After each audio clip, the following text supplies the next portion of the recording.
যেই ব্যক্তি রাতের বেলা এই দোয়াটি 3 বার পরে ঘুমিয়ে যাবে, আল্লাহর নবী বিশ্বনবী সাল্লাল্লাহু আলাইহি ওয়াসাল্লাম বলেন, সকাল বেলা যখন আল্লাহ তাআলার বান্দা ফজরের নামাজের মাঝে যখন উঠবে, আল্লাহ নবী বলেন রাতের বেলা এশারের নামাজ পড়ার পরে, খাবার খাওয়ার পরে আল্লাহর বান্দা যদি এই দোয়াটা 3 বার পড়তে পারে, তাহলে আল্লাহ পাক রব্বুল আলামিন সকাল বেলা ঘুম থেকে ওঠার আগে আগে আমার আল্লাহ তাকে নিষ্পাপ মাসুম বাচ্চার মতো আমার আল্লাহ পবিত্র বানায়া দেই।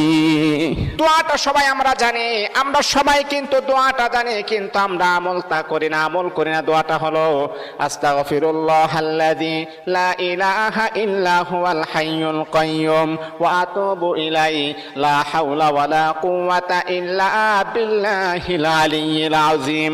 3 বার যদি আপনি পড়তে পারি, ইনশাআল্লাহ আল্লাহ পাক রব্বুল আলামিন আমার আপনার জীবনের সমস্ত গুনাহগুলোকে আমার আল্লাহ ক্ষমা করে দিবেন।